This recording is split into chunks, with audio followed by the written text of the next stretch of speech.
Good evening.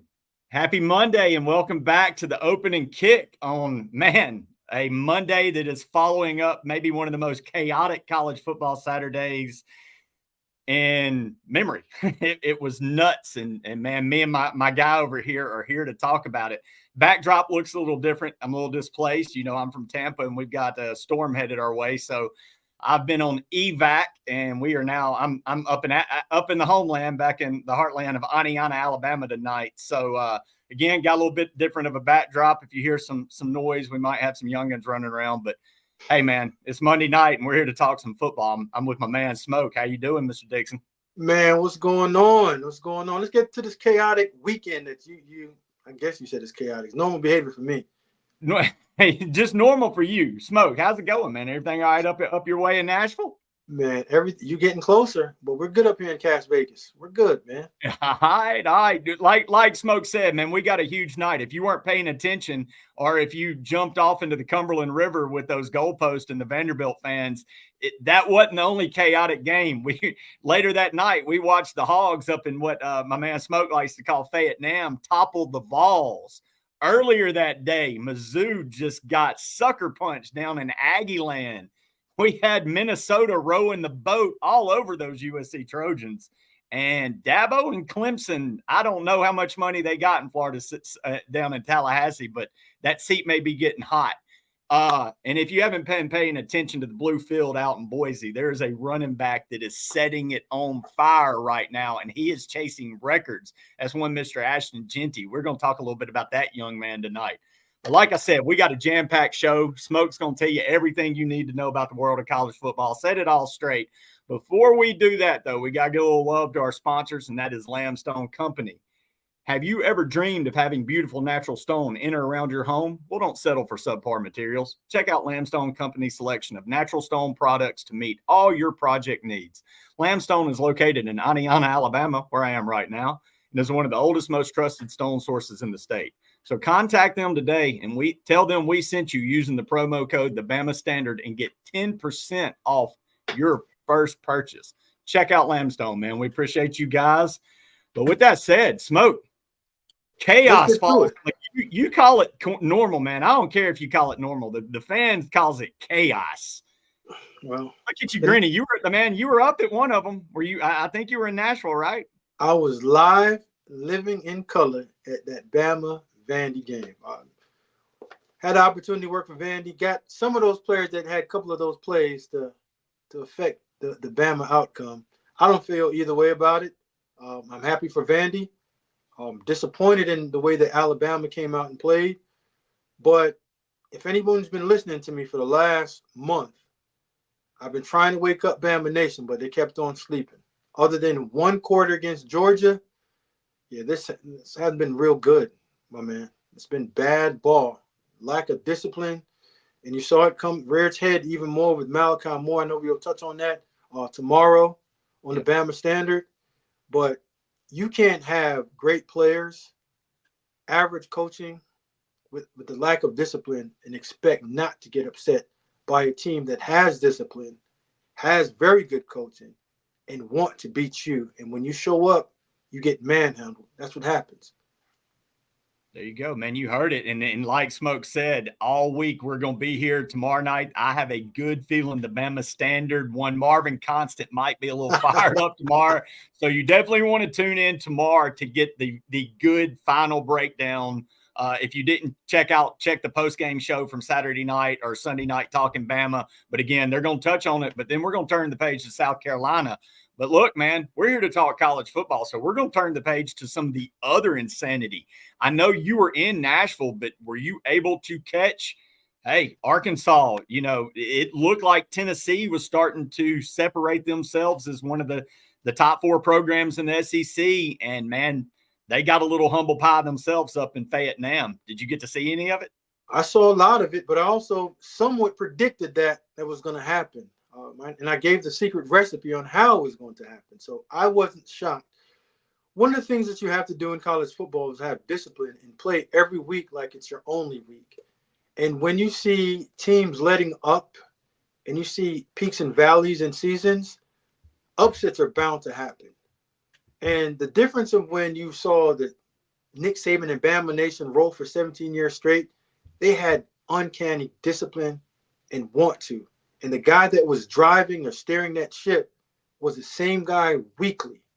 Determined, motivation, applying every single small detail to understand that it does not matter if you're playing Vanderbilt or Georgia. It takes the same focus, same mentality, same intensity, and same discipline in order to get wins. You're just not going to roll out of your bed with the transfer portal and players making football, college football have more parity. Like, you're just not going to walk in and people see the colors on your jersey and you think you're going to walk away with that W.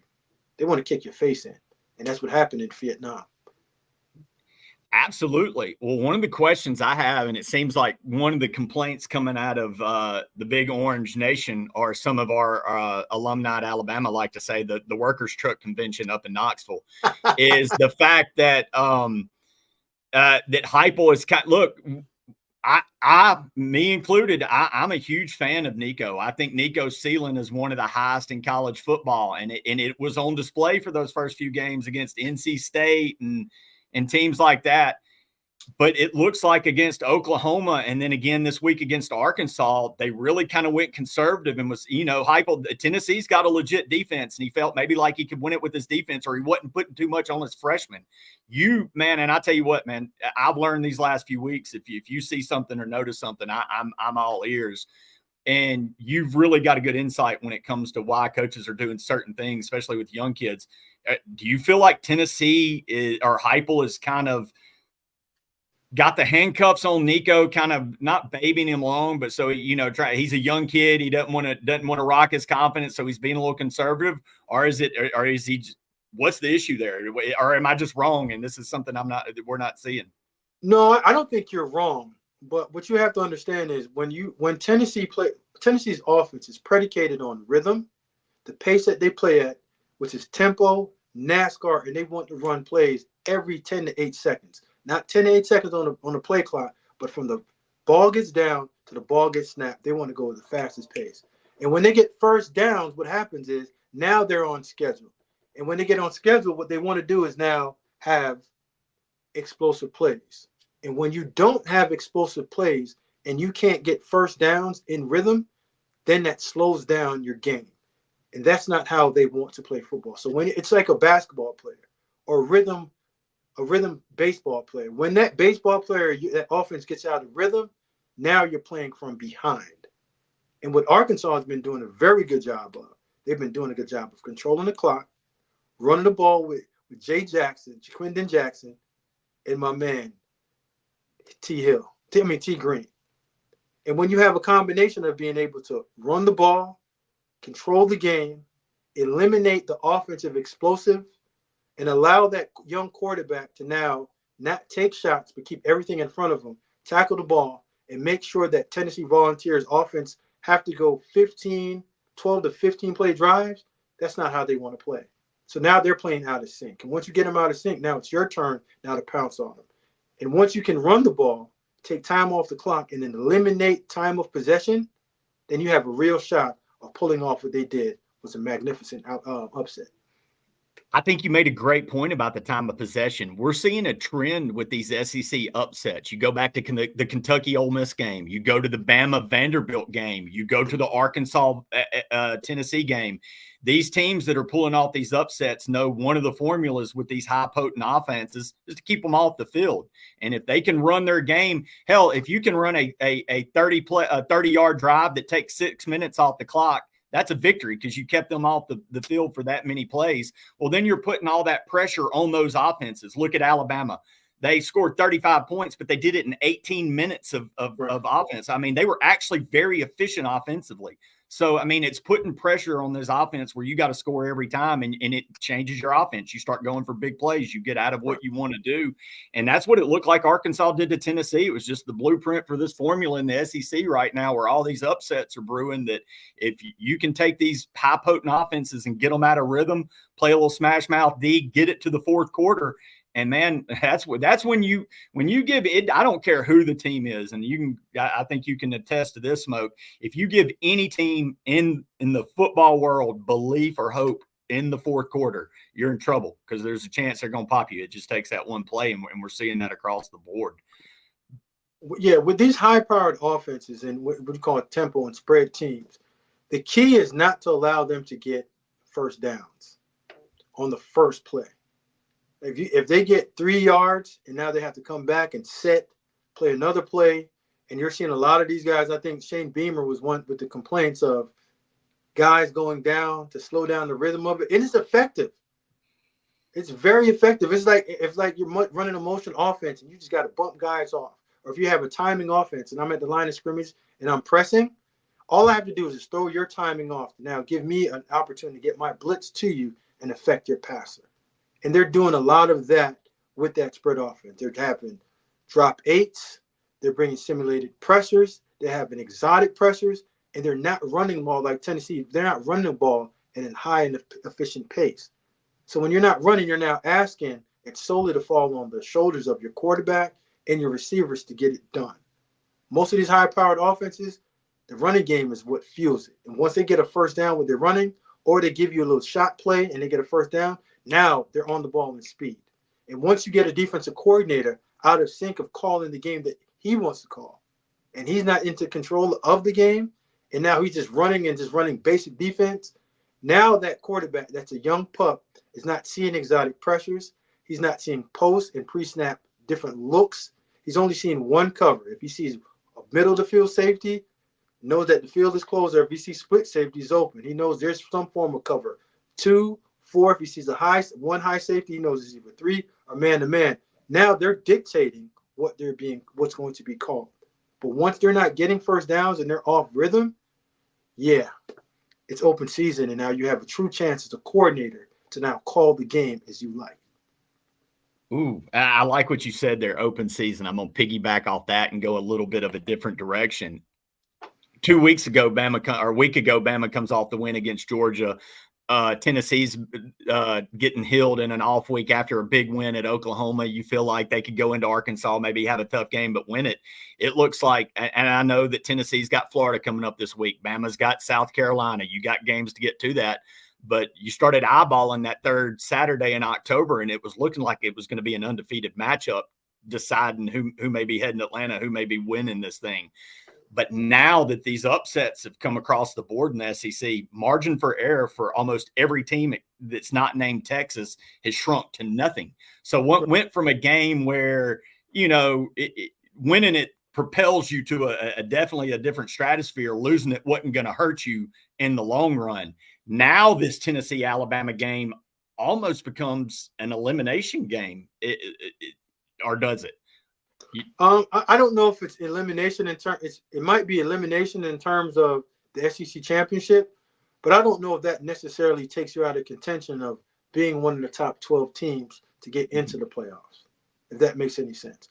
And rightfully so, it should be an important game, and coaches should be held accountable to go into those games wanting to win it and understanding that, yeah, this is now or never. Because if both of those teams would have went into it, they would have looked at it and said, okay, well, if we don't win this game, we still have an opportunity too. Now that window, if you lose to the losing team out of that third week in October, now the margin gets slimmer in terms of being able to get to the playoffs. Well, even if you win out, you're looking at 10-2, and if there's a bunch or a quagmire of 10-2 teams that are fighting for that last spot, then you're going to start looking at resumes. And one team's got Arkansas and one's got Vanderbilt as a wart. And, man, that's a wart that you're going to have to explain away. So, again, that's why I say – I don't know. You know what, Pettey? I don't know if you – Oh, shoot it down.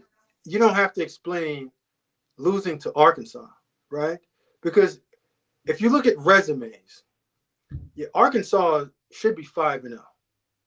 You True. take away 3 or 4 plays, teams that they play – if they run the ball a little bit better – and make one stop, and I know everybody can say that, but their resume is true. So Tennessee losing to them 14-19, Bama losing to Vandy 35-40. Yeah, Vandy also beat Virginia Tech. Right? They lost to Georgia State, but Bama also beat Georgia, and they'll still have an opportunity to play Missouri. They'll still have the opportunity to play LSU. So depending on how you win and how you finish the season, I still think there's a situation where you get 3 or 4 teams out of the SEC that plays in that final 12 in the playoffs. Oh, I agree. And to your go ahead. Go ahead. No, and to your point, Alabama, look, say what you will about the Vanderbilt game. A week earlier, they were the team that beat Georgia. So they've shown the ability to be a team that can play with the best. It's just they've also shown the ability to do something we didn't expect. With that said, man, talking about I would say that you didn't expect it. But you come on now, Smoke. I know you were building up, and you've kind of been whispering that I kind of there were some issues with Vanderbilt. What we weren't expecting a loss to Vanderbilt. You keep on saying we. The world. You thought there was a chance Vanderbilt could win that game. All right, cool. So I'm gonna tell you like this. I go back, and everybody that's locked in right now, go back and watch the Bama Standard from last week. I did not pick a team. And I flat out told you, I said, Clark Lee, the defensive coordinator, also the head coach at Vanderbilt, is going to make it hell for that Alabama offense to come in there and just roll up. Minus 3 plays. That game, they're getting their butts whooped. I'm at the game watching. I told my wife, I said, listen, Station, I want to see how Alabama handles this wing T and this triple option offense. I just want to see how they do it.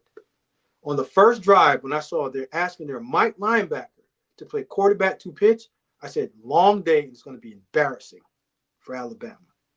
It's going to get ugly. And it did. When you have an undisciplined team and you're playing against a team that's going to make you play awkward, it's an ugly, ugly game. They muddy it up. Just like every option team, they limit the time of possession and limit your opportunities to score. So when you do get those stops, and they didn't, having 2 guys on the field on special team with the same jersey number, giving them an opportunity, guys losing focus and train of thought on who they should block, poor eye discipline. If you've listened to me talk, and I told you, poor eye discipline in the secondary. That's what we call it. Option team. You got to have, yes. Makes you accountable for your gap and your responsibility. You are asking for the worst recipe. That's an L when you play against a team like that. I said it. No, look, I go back and I'll look and I'll tell you to go back and watch our show. And I said it in a wholly different way, but you said it was going to get ugly. I also said it was going to get ugly in a way that kind of made the analogy of when a single man goes into a bar and you're hoping to snag that 10, but you have a few shots too many and you end up snagging that 5 instead. It's still a victory, but it might not be the victory you were hoping for. That's what, like you said, you expect ugly, but you expect still to get the victory. You don't expect to go hit on the 10 and that 10 to be dating Mike Tyson, but him and be in the bathroom and come out and see you hitting on her. And then he just, cold cocks you in the left and you don't recover. Like, I get what you're saying, but I still expected, okay, even with 5 minutes to go, Bama's got the ball, scores 3 timeouts. I'm expecting to stop, and we do need to move on. I know Bama folks want to talk Bama, and I'm kind of giving you that nugget, but we're talking college football. But the shock was when Bama got the score, and you're like, okay, here comes the ugly win. Here comes this, but then they didn't get the stop. And that goes back to this point in the game, you know what's coming, and you're not looking. Nobody knows who looking at the fullback, the quarterback, or the pitch man, and everybody's chasing, and you end up getting what you got. But so Pettey, so after they make that stop, right? They stop Vandy and they get the ball back, and they're going to score as well too. Are you talking when Milroe gets sacked and has a fumble? You talking about that? No, I'm talking about Bama's down 2 scores with 6 minutes to go. They drive down and get the score, and then they got to get the stop. They've got 3 timeouts. You got to get the stop to get the ball back. And at that point, you're like, okay, this has been ugly as hell, but we got the score. We got the timeouts. We're gonna nut up here. We're gonna get the stop, get the W. Then you didn't get the stop, and that was. So it's not the stop. Vandy also got a turnover, and I can explain that turnover to you again. Yeah. The strip sack. And that's where I say the lack of discipline, everyone wants to put it on one player, and we'll touch on it tomorrow, but it's a team-wide problem. The right tackle, Elijah Pritchett, the play that they get 15 yards on like a pass, an explosive pass, he's back 15 yards behind the play, picking a fight with one of the Vanderbilt defensive linemen. Lose total track, His teammate has to come grab him so he can get back focused up. He is so lost on the fight that he's picking with one of the players after you just got an explosive play. You're laid off the ball. You get a sack strip. Vandy picks it up, and they go down, and they march in the score. So it's not that the fourth down stop, and you let the fullback or the tight end come out the backfield and slip because your linebacker's eyes are on his wrong keys. So it's more to it than just Vandy lucked up. Vandy didn't luck up. Vandy busted them up, manhandled them, beat them. It could have been worse. Thank Ryan Williams and slow DBs at Vandy to give you an opportunity to only lose by 5. Could have been worse. I can't look. Y'all are going to talk about it more tomorrow. I think that puts a pretty good nail on it, Smoke, right there with what we're going to say. Because, man, there was a crap ton more chaos than just Arkansas toppling the balls and Bama getting the upset of the century in Nashville. And that it started off the day, man. Every year there's a surprise team in the SEC. And I think for the last few years, everybody kind of expected this is A&M's year. This is A&M's year. Well, last year, the surprise team was Mizzou. You know, they won these squeakers. Well, so far this year, man, and me and you talked about this going into the week. Something just looked off with Mizzou. They're good, but it looked like they were going to get popped. Well, they walked down to A&M Saturday morning, and that popping came. And we talked about this in the opening week, and then he was rusty. But Connor Wagman, through the first 4 weeks last year, when he was healthy, was one of the better quarterbacks in the league. He gets hurt, comes back a little bit rusty against Notre Dame, gets hurt again, kind of gets forgotten about, shows up Saturday and looks like the quarterback we all remember from the first 4 weeks. And, man, I do not think Mizzou was prepared for that. Again, I know you were kind of doing game day stuff in Nashville, but this was early. Did you get to watch this one? Man, Pettey, I went back and watched it all coaching copy and watched every single play of this game. Ooh. And I'm gonna say it again. A&M with Coach Elko is one of the most well-coached and well-disciplined teams. They had some stuff that they had to figure out in terms on the defensive side to understand how to play situational football, but they figured that out. Missouri has a huge problem in hand. Well, it's almost like not knowing how to truly handle what's the task at hand, and that's success. And when Luther Burden, that was, somewhat had, I forgot what his percentage is. You probably know because you're a gambling man. Percentage of winning a Heisman is not your featured player. And there's weeks that's gone by that you're wondering who's the main player on this team and who's a focal point of this offense. I'm still looking and waiting for the Luther Burden and Brady Cook show to show up and play. And it's been peaks and valleys, highs and lows. Well, if you're playing in the SEC and you're in a tough, hard-nosed, physical games, your best players have to play their best when it counts. We haven't seen that out of Mizzou. Last year, they ran the ball well. Cook played outside of his mind, and the world got introduced to Luther Burden.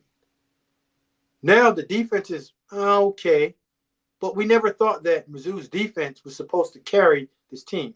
They were just there to set the table. The ones that was going to eat was the quarterback and the receivers and this potent offense. Well, where's the potent offense?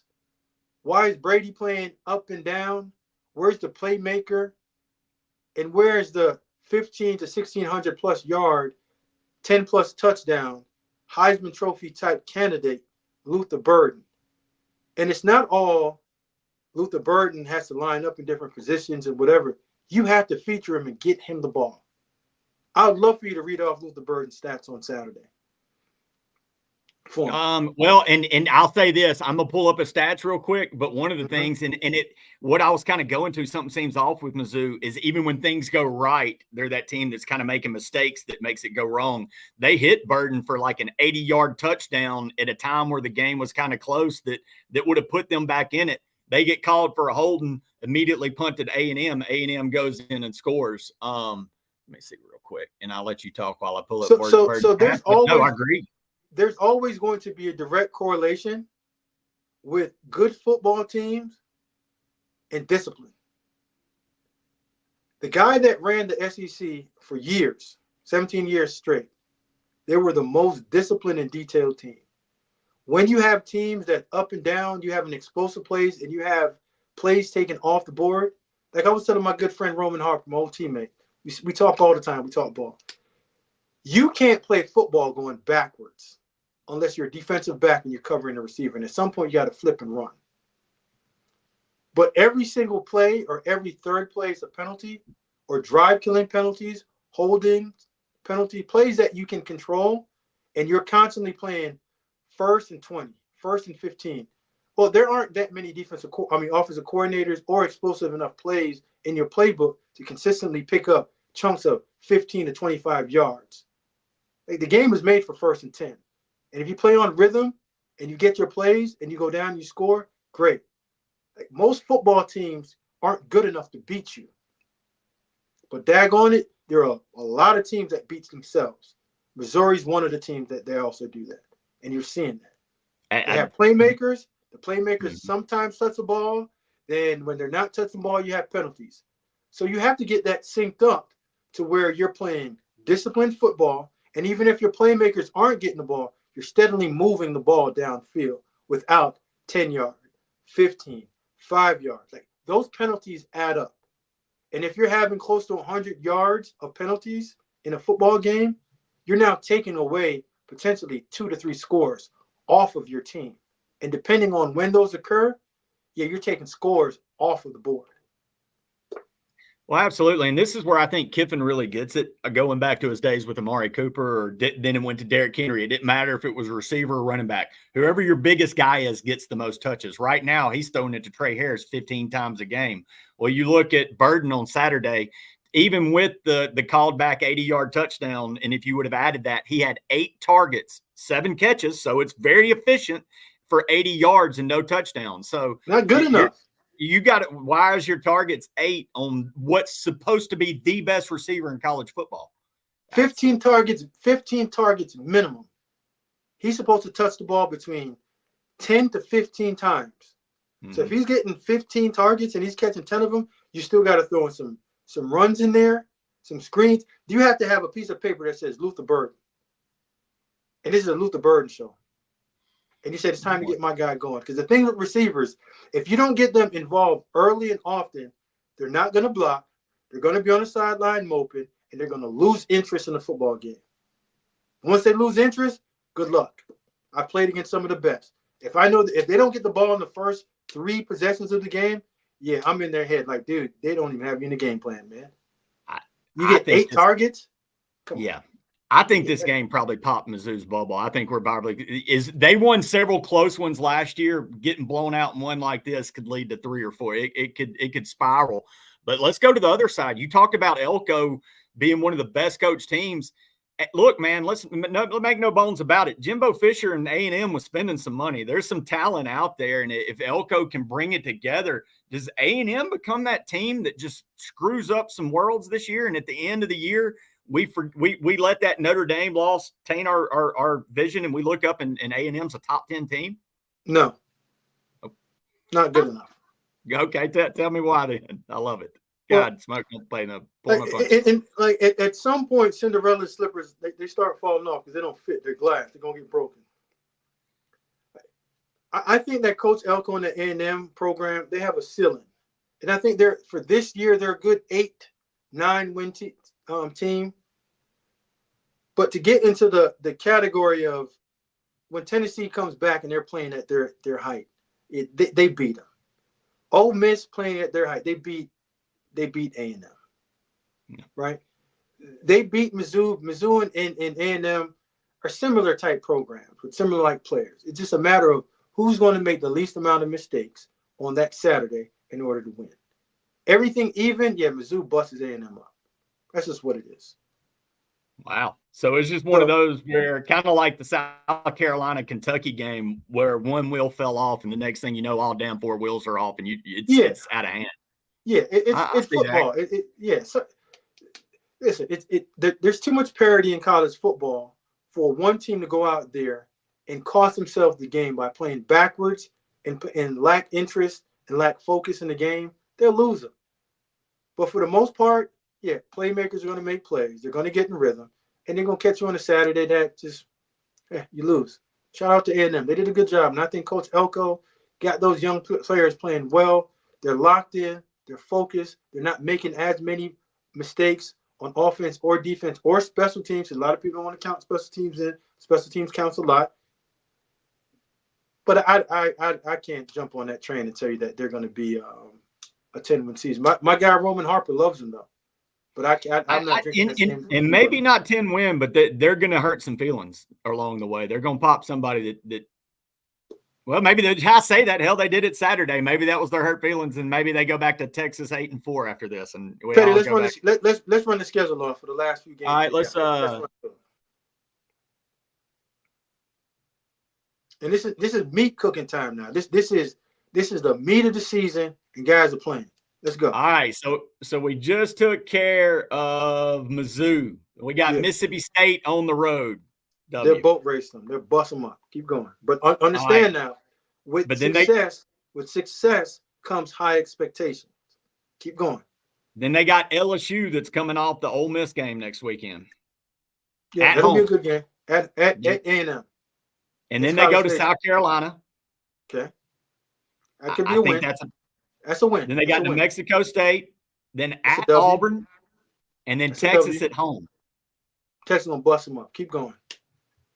So but hey, say they take care of State, they take care of LSU, they're gonna beat Carolina, New Mexico State beat Auburn. They're going into that Texas game at home on fire, getting their first shot at the horn since the big breakup.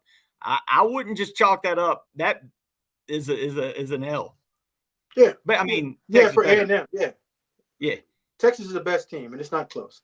Well, look, yeah. I mean, you saw the SEC shorts. Apparently, they've been carrying our conference on their back forever now. Yeah, barring injuries, they beat State. LSU's gonna be an issue. It's gonna be a game. But does LSU have the defense to play in any big game? That's my problem with LSU. Can you sit here and say A&M's gonna flat out beat LSU? I think A&M's defense can. I think they do. Listen, you already owe me a case of coconut water. Bet that back. Yeah. All right. Okay. Let's double or nothing. Case of coconut water on A&M LSU. I got the dude cheerleaders, and you got the Coonasses. There you go. We'll get to it. But right there, you're looking at a 9-win season?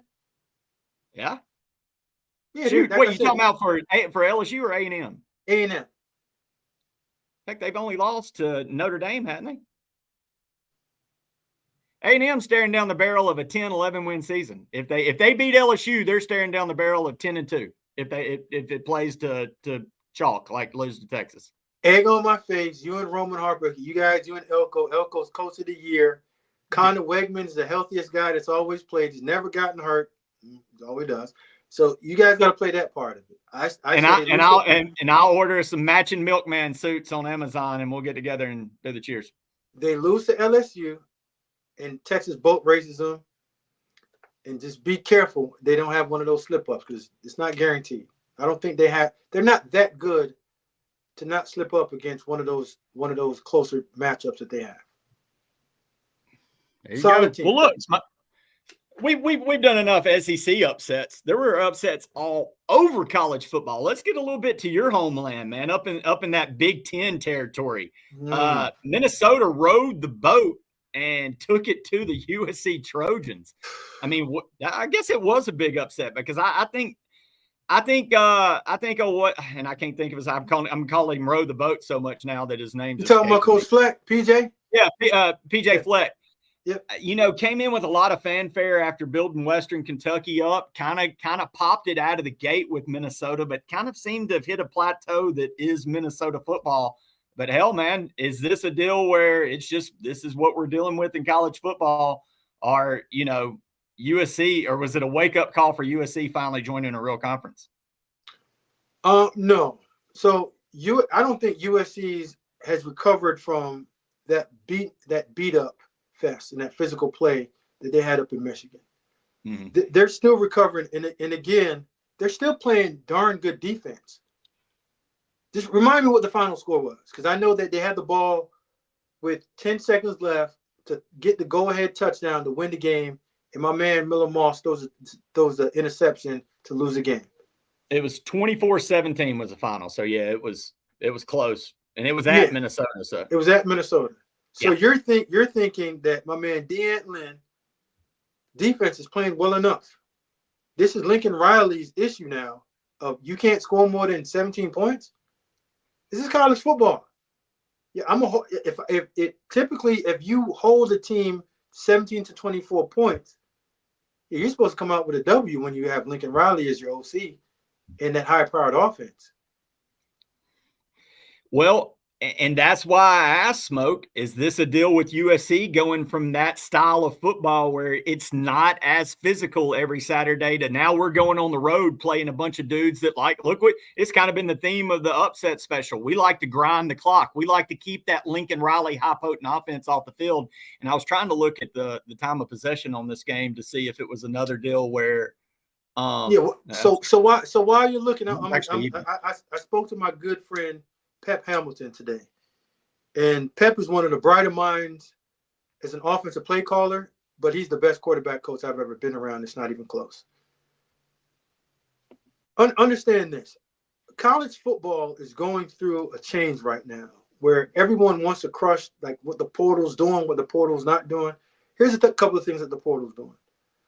The portal is getting away the top 5 teams that hoard every one of the good players, and you could be an average coach and you can roll up into any town and you win games.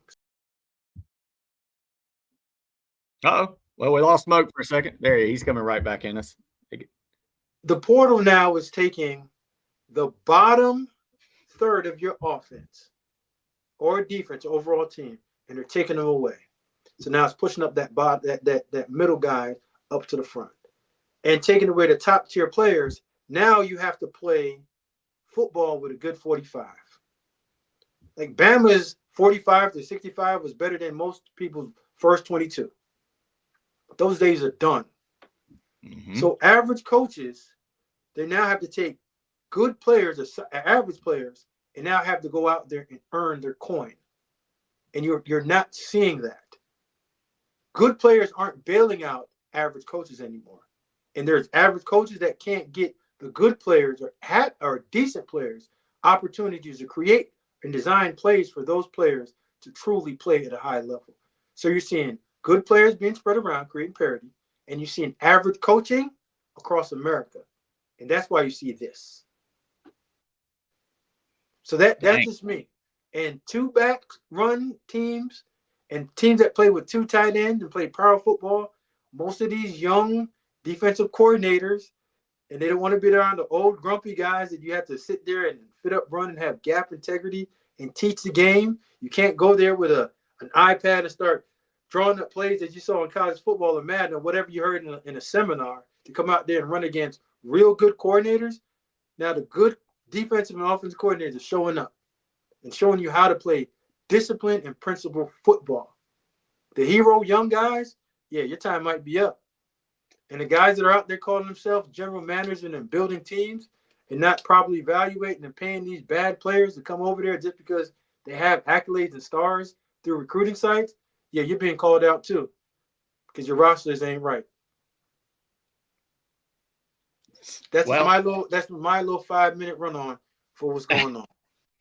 Well, speaking of in trouble, man, there's a coach that at one time was thought to be the heir apparent, but the time kind of went too long, and then people kind of got cool on him. He was a hot name. Then he kind of became a punching bag, but very quietly. And this is a friend of yours, and you've had conversations with him this year because he took a lot of heat on how he's transitioning in this new NIL era of recruiting. But one Dabo Swinney has quietly put Clemson back on the map as possibly the team to upset or unseat Miami as the favorite this year. And they just went and popped Florida State, who, was the story last year for getting left out. And now they're the poster child for NIL gone wrong. But man, you just kind of did this wave thing, and that's kind of what Dabo's been riding, and it seems like he's at the top of it. Tell me about where Dabo's sitting right now with Clemson, and moreover, did that beat down of Florida State? Look, man, Norvell's been winning, but you can't lose the level he's losing right now and not have some kind of hot seat. I know this was a long intro, but did your boy Dabo put Norvell on a damn hot seat this weekend?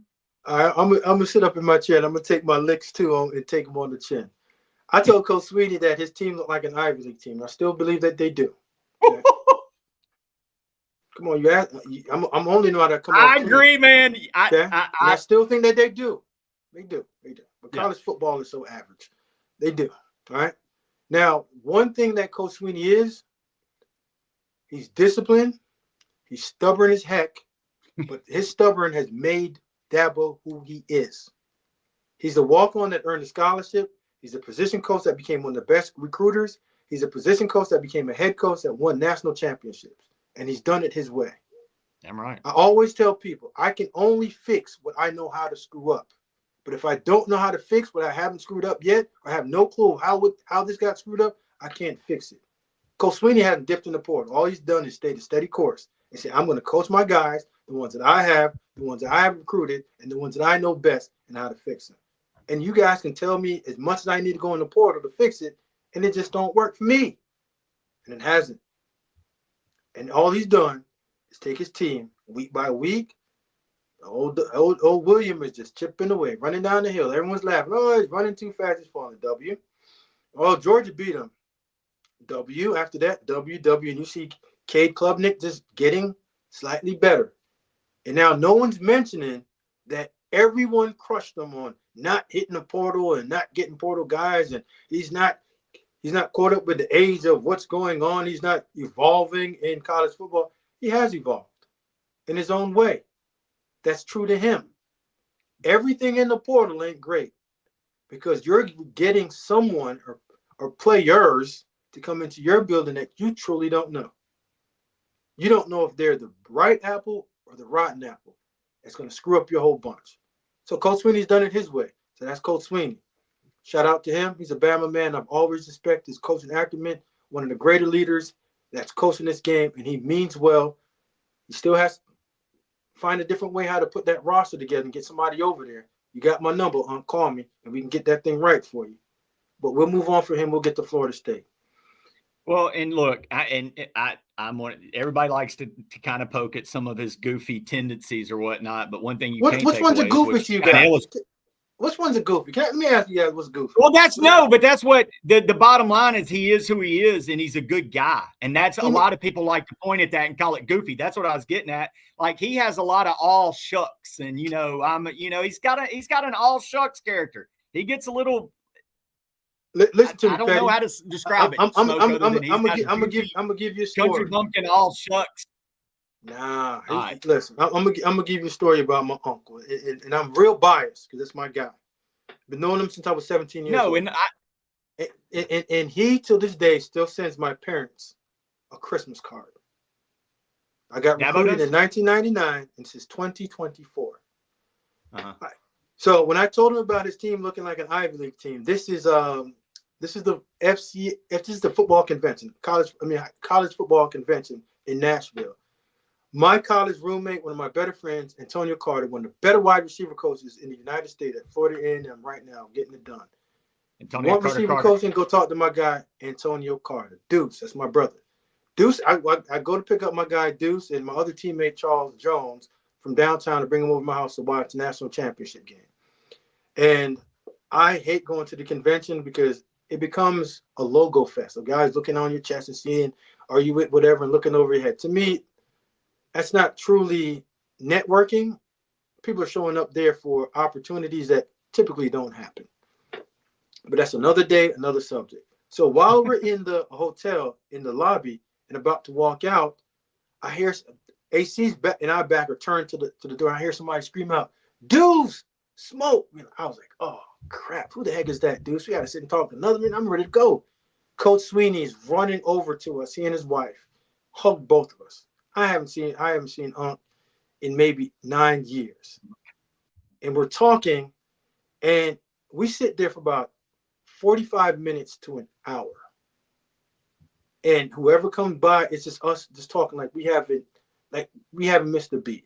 And I say this to say this, as genuine as a person that he is, he brings up stories, checks in, hey, your mom doing well.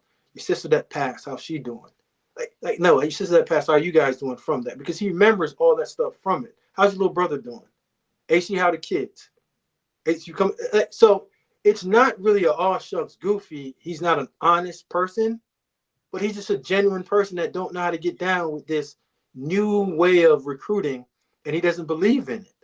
Well, and that's why I'm glad that I said it that way. And I know that I know he's your boy and you're going to defend, and I wasn't really coming at him, but there is this perception. But I'm glad it pulled out a story where you could tell what kind of genuine, because at the end of the day, and that's what I was getting. I think Dabo is one of the more genuine guys in the industry, because he tells it like it is, even though he thinks, even if people give him crap because it's not the way, like you said, it's different. It's not, but you just kind of, you laid it out. I can't say it anymore, man. He's obviously the real deal. If I text him right now, he'll send one of those goofy tail emojis back at me. And I tell him, don't do emoji. I don't know how to read that.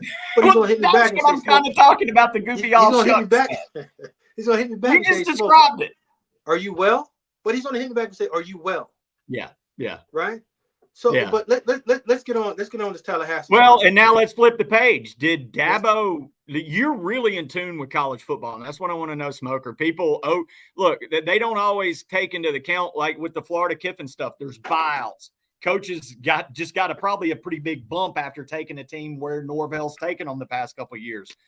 Right. But college football fans are, it's short for fanatic because it's short for lunatic. Right. He is having a season that is almost indefensible. Is the hot seat real down in Tallahassee? Man, that hot seat's on fire. But Pettey, you got 5 seconds so I can break down when this whole seat started getting hot, because I think everyone kind of looks over the last 9 months. This is when it started.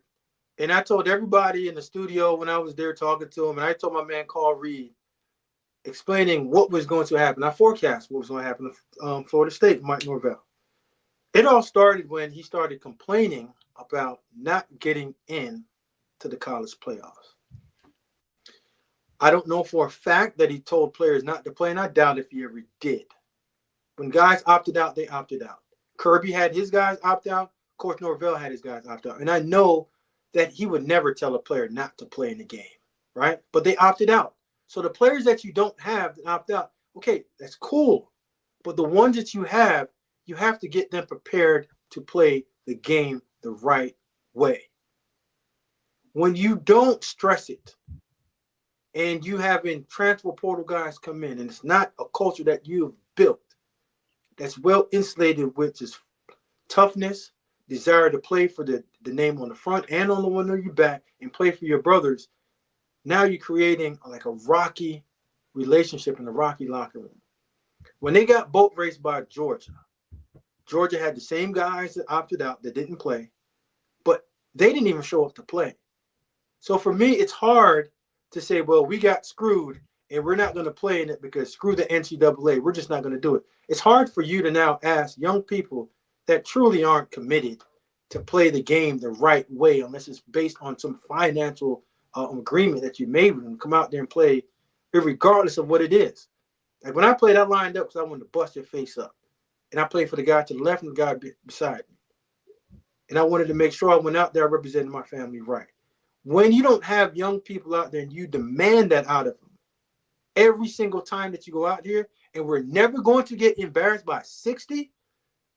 And when that happens and you're still complaining about not getting the playoff a year later when the new season starts, when did you forget about what happened as a coach and a leader? So if my leader has not forgotten that this playoff thing's over and we got to get to 2024 season, your players are still thinking about that too. So you come out and you're not preparing through the winter workout, spring practice, fall ball the right way, and now you go outside the country, overseas, and you get busted up. You say, okay. But they didn't look right then either. But let's flip it back. You had a chance to go get a guy that can get you right, Cam Ward, and you chose the other guy. If somebody in your building persuaded you to get him. If anybody wants to know who did it, go check who the new general manager at Florida State. Look where he came from. I'm going to say he and DJU came in together. Bad move. Not the That guy. was nailing Bad the move. coffin. DJU is who he is. I'm not knocking DJU. But No. if you have the opportunity to get Cam Ward, like Mario Cristobal right now, should take half of his salary, dump that over to my man Cam Ward, say, thank you for helping me look like a decent coach. I might be coach of the year. Just because everybody has forgot about last year. Now they think I'm good again. Thank you. Like you said, Dabo remembers everything. Cam Ward, to the day that Cristobal dies, should get a letter in the mail every Christmas. Every Christmas, 10% of your life earnings should go to Cam Ward's fund. Now, Coach Norvell is now, I think he's lost somewhat of control because your team is not responding the way that you want them to respond. And whenever I see a coach go through that, term that you never want to lose, lack of institutional control. Well, I don't think it's there yet, but when you can't get your locker room and don't have the heartbeat of your locker room, then what's your purpose as a leader? When you can't lead your troops in order to go out there and fight for you and play hard, yeah, I have to now look at it and say, are you the right guy for it? Because you have young guys in the locker room that are still seeing it. The guys that are graduating, yeah, they passed on. But you still have sophomores, juniors, and freshmen that's going to play. And what they're seeing right now from the old guys, I've been through bad coaching and bad experience of lack of discipline and not want to. Once you have that, yeah, you might as well take that coach and throw him out the window. And I'm glad you said that because you've experienced it personally. And let's be real. Once you lose that locker room, once you lose the team, once you lose the institutional control, it's over. And it's over for Mike Norvell. It's done. It's gone. But you were on a team where that you like you said, you were at Alabama when a team quit on a certain coach. Pretty much did that. Did we? I mean, it looked like that team got lost. Hell no, you ain't wrong. You're right, 110% correct. Marvin Constant and I was just talking about that, and we'll hit on it tomorrow. But I'll just give you a brief story.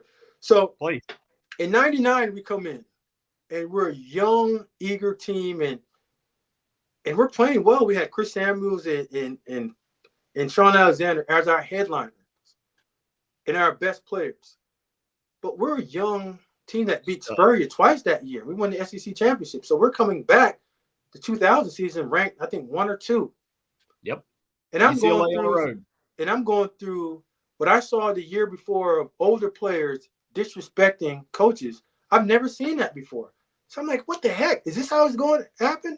Sean's not practicing. Sean got to practice when he don't want to.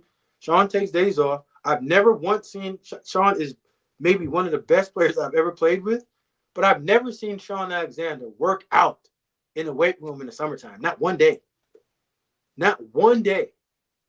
So you're telling me that the guy that's supposed to be leading us and supposed to be our leader, I don't think anyone voted for Sean as our captain, but he came our captain, the best player. So we're all looking at it as a young sophomore and freshman team. Like, okay, yeah, great. But there was no leadership. So now you have Miguel Merritt, Cornelius Griffin, Chris Samuels as our leaders. Sean was our best player on offense, but those guys were our leaders. We lose them in 2000. If we don't have anybody, we're looking at guys like Kenny Smith as our leader. And that's my brother, and I love him, but no shot. I wish Andrew Zal would have spoke up more and become that leader, but he wasn't. He wasn't ready for that. So you got a bunch of talented guys going through spring practice. I remember days in spring that all I had to do was 7-on-7, and I took my helmet off, and I'm chilling. I'm like, it's not supposed to be like this. But I don't know any better, so I'm like, this is great. I wish that Coach Dubose would have got that so strict on us that we hated him. But we didn't have that. And he lost that the year before. So come back 2000, you got a bunch of renegades. Guys doing whatever they want to do. Coordinator wants to run that. This coordinator wants to run the ball. This guy wants to pass it. On defense, we want it. So it's a bunch of just independent contractors. So we come out there, and I think we go, 3-8? With a super talented team? Freddie returns that punt against UCLA, and everybody just assumed that Bama won the national title, and then Deshaun Foster happened. My man Smoke out there. We interviewed him on Unfiltered, Carl Reed and I, and we're talking about that. And I remember going out, and I think we were up either 14-0 or 20 when Freddie returned. And I think we was 14-0. I remember going back to the sideline. I was like, man, listen, bro, this thing's done. It's over with. Oh, I got okay, Siski, I got another story for you. Orange Bowl story. I told you how screwed up we were. And forget me. So we're playing in the we're playing in the Orange Bowl against the Tom Brady, and we're up by 21 points. And I'm walking over there on the sideline now. This is me, 18 years old. And I'm asking my man Herschel Bolden and Milo Lewis and Tony Dixon. I'm like, hey, listen, bro, where we going later on to the promenade? Because I'm like, bro, it's 21-0. Let's turn the game off. It's over. I'm talking about where I'm going after the game, and it's only the first quarter of the game. Not knowing, like, bro, shut up. Because we still have 3 quarters against one of the greatest quarterbacks that ever played a game. At that point, he wasn't that guy. But he still had that in him. But that's what, and I wasn't the only one talking about it. I was like, man, we're going to the promenade to find out. Like, we're just going off. We didn't have a curfew when we were in Miami. Well, it's a tale as old as time. And like I said, man, that guy, I can tell these are gold right here, Smoke, man. These are going back to the day, but this was when I was in college and I watched it unfold in front of our eyes, but lose the team. And again, you lose the team, it's over. So I think Florida State's going to be looking for a new coach here pretty daggum soon. But where it's not over for that Alabama season. And if you're heading to Tuscaloosa this weekend, and we've got a team coming that likes to wave white towels in the air, and that's kind of their thing, show them how it's really done. Before you head to Tuscaloosa this weekend, go to whitwillsports.com and get that title towel and show those cocks how you actually wave a towel, a crimson towel. Go to whitwillsports.com. Tell them the code standard, get you a little discount, and send those cocks back dry to Carolina. No diddy. With that said, if you were watching on Twitter or X, I feel like I just went X all over the place. Come over to the Bama Standard YouTube network. Hit that like and subscribe. We know a bunch of you are watching over there, so come over. That way you always get the alert when the Bama Standard shows are popping up. With that said, man, we are going to turn the page a little bit from all the upsets to a kid that is burning it up on the blue field. Ashton Jeanty, man, he's taking college football by storm. Right now, through 5 games, he's got 1,031 rushing yards, 16 touchdowns, so he's averaging 200 yards a game, a little over 3 touchdowns a game, and he's chasing greatness. Barry Sanders, all-time individual season rushing record is at 26. I had to write it down. I think Barry's 26-28, and he had 37 touchdowns. Right now, the man's on pace. Have you got to watch Jeanty any? Absolutely. I had fun watching him. Here's a couple of things that I'm going to say about my man, Ashton Jeanty. Like, contact balance, little pocket rocket. He's only 5'9", 215, 220-ish. So he's built from the ground up. And every time that you when I talk about contact balance, I'm talking about when you hit him, you think that he's going to get knocked down, but he quickly regains his balance in the hole and has the ability now to take it the distance. I think he's a good back. Just tell me that he's going to get yards like Barry, but don't put him and Barry in like the same conversation because they're 2 separate type running backs. He doesn't have the ability and the elusiveness like Barry does. He's a one-cut, get down the hill, good vision runner that has some home run ability in him. But the elusiveness and making guys miss, no. But is he the best running back in college? He's one of them. He's one of them. But I wouldn't say that he's the best. Well, a lot of people wonder, hey, how good is he really playing out there in the Mountain West on the blue field? And when we talked about this guy before, what I believe is one of the best running backs to ever step foot on a football field, did it at San Diego State and won Marshall Faulk. You said, and we argued, I love Faulk. Now, we were going back with Barry Sanders and Marshall Faulk, but we're talking about Jeanty right now. Right. You said he didn't, he's obviously chasing Barry's records. Look, they're going to go to a bowl game, so he's got 8 games left. He's on pace right now for, I think, if he keeps his current trajectory, he'll have 1,824 yards, which will he'll have 2,824, which will break the record, and he'll have 40 touchdowns, so he'll smash both the records. But my question is, I hate doing this to kids, but everybody loves the comps. you said he's obviously not Marshall Faulk. He's not Barry. He's different. He's a one cut and hit it, and maybe not the home run threat. Who is his player comp? He has a little bit of his running style like Josh Jacobs, a little bit. Okay. Not and when I say only the running style, because he's not the pass receiver. He can't catch it out the backfield like Josh does. But in terms of his style, a lot like Josh. Get down there and do it. Okay. Well, and Josh, that's a good one. And hey, that translates pretty good in the NFL. Again, Josh not the biggest breakaway, but he takes that one step and he's good to get you get rolling. Mm-hmm. You're not gonna catch him. No, and you're not gonna catch it. You're not gonna catch this guy either. But he's not 4.3, 4.2 type runner. Interesting. It'd be interesting to see how he parlays, because here's the deal. The schedule sets up for this kid to break it. I mean, he's got Hawaii this week. He's going to run ragged over Hawaii. Now, the one interesting is the one after Hawaii. He plays UNLV, and, Barry Odom's the head coach at UNLV. Now, they struggled this week. When I always question when those teams get ranked when they play a team that comes from a bigger conference. Well, Syracuse went out there and popped them this last Friday night. But Barry Odom's a great defensive mind. He's going to have a package to try to slow Jeanty down. But then after that, it's San Diego State, Nevada, San Jose State, Wyoming, and then Oregon State. He steps it up a little bit in competition. But the schedule is there for this kid to put his name in the record books ahead of Barry. Yeah, I think you have a good opportunity to do that. And if he does, shout out to him. Get your money and get out and try to get to the league, because the value of running backs up. But the only thing I would say to him, moving forward, improve your game, add some more tools to your game, and that's catching the ball out of the backfield. Improving pass blocking as well too, because the NFL is looking and wanting more complete backs. Like, you don't want to ever come off the field as a runner, and you don't always just want to be a running back. You want to have the ability to now be put in the slot, become a mismatch on linebackers, and catch the ball, so you're not just constantly just getting your body banged up over a period of time.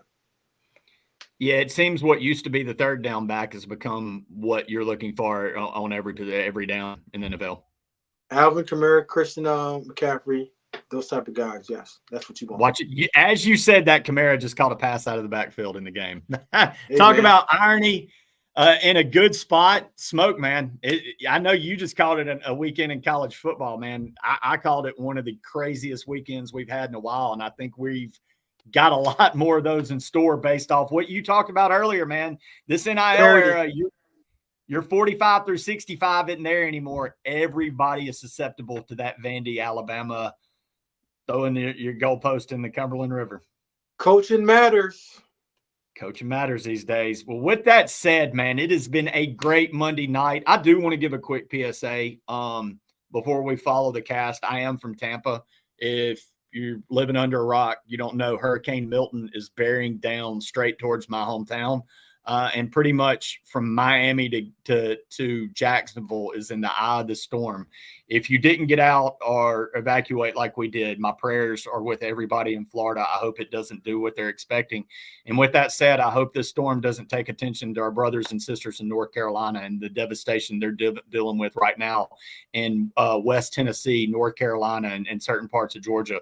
Like we haven't even begin to touch and understand what's going on in that state right now, and the devastation hasn't even really hit.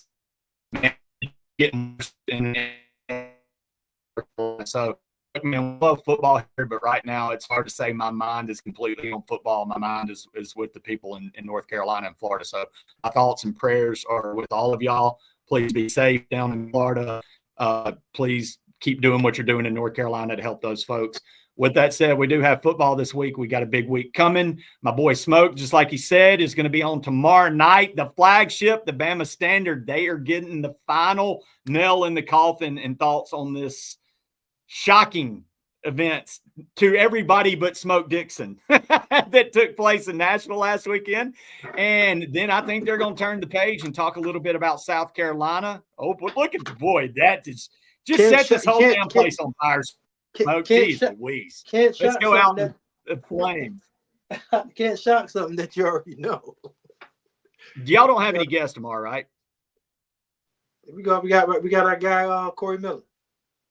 Corey Miller. Okay. That's I was going to get Justin to come on or let you. I didn't know who the guest. Okay. So Corey Miller is going to be on 6 o'clock Central tomorrow night, the flagship, the Bama Standard. Then 8 o'clock Central. I won't be on tomorrow night, but it's the final whistle. That's my other show with my boys, Matt Cadell, Chris James, Lushawn Graves, Dan James, the star of the show, and Ty Hayes, always spitting facts.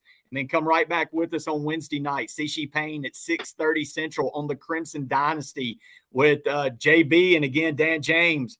That is followed up by 8:15 Central Teague's Take, man. You want to know what happened, where everybody's eyes were on that Bama defense? He's going to show you where it all went wrong. And, I mean, I don't know if it's salved, but you'll understand why the hell everything went wrong. And then he'll turn the page to South Carolina as well. And then as soon as that clock ends on that South Carolina game, we'll be here live at the Bama Standard for the post-game show. And then right back with you at Sunday night, 7:30 Central, talking Bama, JT, JB, Marshall and the boys, and Stephen M. Smith. So, guys, we got a jam-packed week here on the network. And me and my boy Smoke will be back with you next Monday to talk about all the chaos that was. So until then, Smoke, have a good one, my man. My man. See y'all.